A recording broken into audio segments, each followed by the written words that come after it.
Bismillahirrahmanirrahim. Assalamualaikum warahmatullahi wabarakatuh.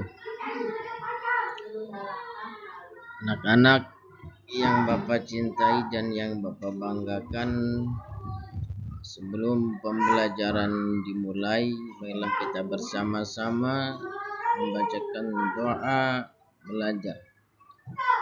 Dengan harapan kita semua dalam pembelajaran kesempatan kali ini dimudahkan oleh Allah Subhanahu wa taala dan mendapatkan ilmu dan kefahaman yang bermanfaat buat bekal kita di dunia dan di akhirat. Amin ya Allah ya rabbal alamin. Marilah kita bersama-sama berdoa. Bismillahirrahmanirrahim. Rabbi zidni ilman warzuqni fahman. Ya Allah, tambahkanlah aku ilmu dan karuniakan dan berikan aku kefahaman. Amin ya Allah ya rabbal alamin. Baiklah anak-anak Bapak yang Bapak cintai dan yang Bapak banggakan, sebelum kita memasuki pembelajaran, marilah kita bersama-sama membacakan surat An-Nas agar kita terhindar dari bisikan-bisikan setan yang ada dalam tubuh kita, sehingga kita dalam pembelajaran diberikan pemahaman atau terhindar dari perilaku-perilaku yang tidak baik, sehingga ilmu yang kita dapat memberikan ketenangan buat kita dalam menaungi atau menjalani hidup kita. Kita baca bersama-sama. Ayo, 1, 2, 3. Bismillahirrahmanirrahim.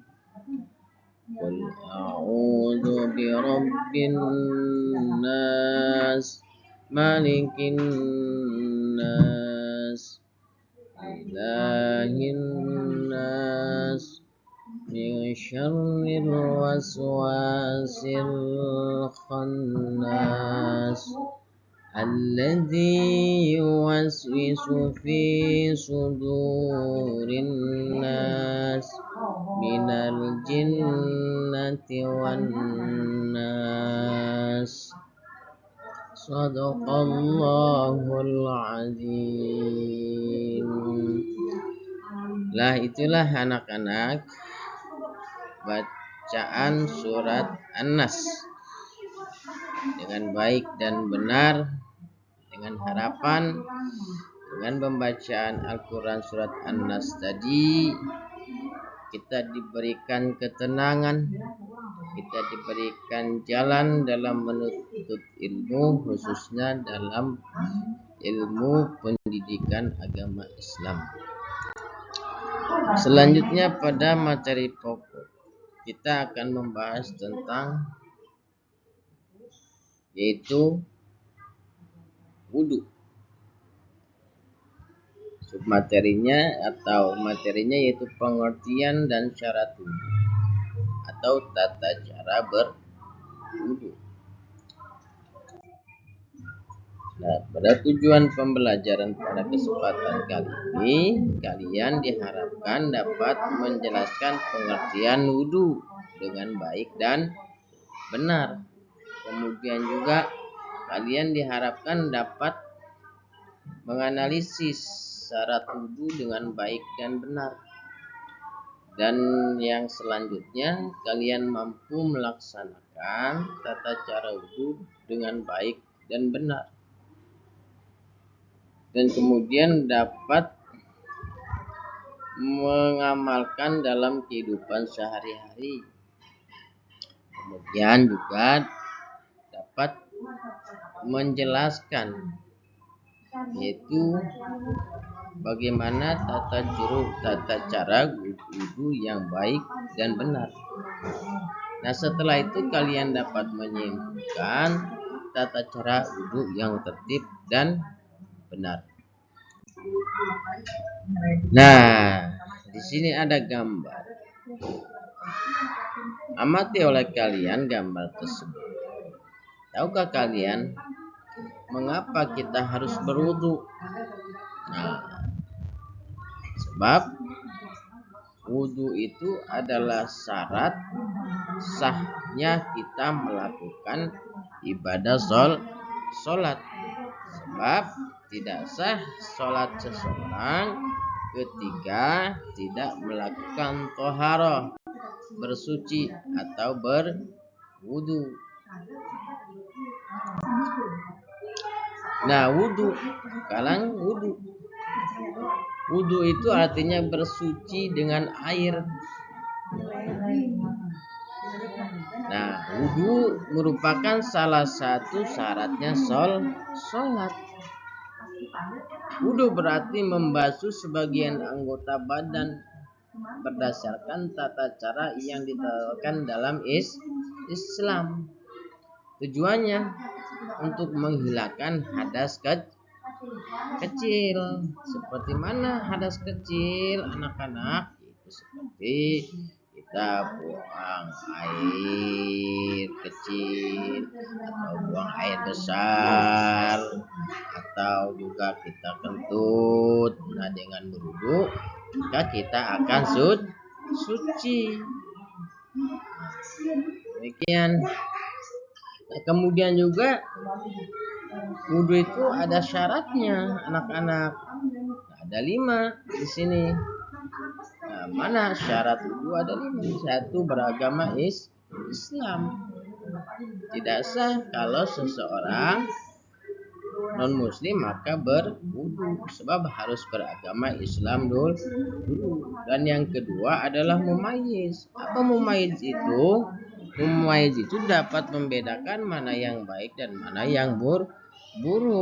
Nah, mana yang tidak baik, mana yang baik, itu namanya mumayyiz, bisa membedakan. Nah, kemudian yang ketiga, tidak berhadas besar, ya, tidak berhadas besar. Kalau bagi laki-laki yaitu tidak mempunyai hadas besar. Contohnya mana? Tidak mimpi basah. Kalau buat perempuan yaitu hadas besarnya yaitu wiladah atau melahirkan, atau juga haid, atau juga nifas, ya. Hadas kecil ini bisa dibersihkan atau bisa disucikan dengan berwudu. Yang keempat, membasuh dengan air yang suci dan mensucikan. Mana air suci yang mensucikan? Air sumur, air laut, air hujan, air salju. Nah, itu salah satu daripada air yang suci dan mensucikan. Tidak boleh kita bersuci dengan air yang tidak mensucikan. Mana contohnya? Yaitu air kelapa suci, cuma tidak bisa mensucikan. Teh manis tidak boleh, air susunya itu tidak boleh. Dan yang kelima, tidak ada yang menghalangi sampainya air pada kulit. Seperti apa contohnya? Misalnya tangan kita terkena tipek atau ada lakban. Nah, itu tidak sah kalau ada hal-hal yang tersebut yang menghalangi kulit kita itu terkenanya air, maka harus bersih dulu dari terkenanya kulit daripada penghalang tersebut. Nah, itu. Nah, amati gambar berikut. Nah, ini salah satu. Nah, orang yang bertato ini salah satu tidak wusulnya atau datangnya air ke pori-pori, maka tidak sah wudunya. Kemudian juga apa? Tipek zaman sekarang kan seperti itu. Nah, maka itu tidak tidak sah wudunya. Nah, kemudian ada air kelapa di sini, ada air kelapa. Air kelapa ini suci, cuman tidak bisa mensucikan, maka wudunya tidak sah. Nah, ini gambar yang ini. Nah, ini yang boleh untuk pakai bersuci, air keran. Air keran ini boleh untuk pakai bersuci. Nah, kemudian juga, nah ini juga ada gambar juga anak-anak, yaitu gambar yang berwudu. Nah, mana ke yang lebih baik? Nah, mana ke yang lebih benar? Nah, yang baik dan yang benar itu adalah yang berurutan wudunya. Nah, semua juga baik. A B A B. Nah, itu mana yang lebih baik? Ya, ada gambar A berarti lebih baik daripada gambar B.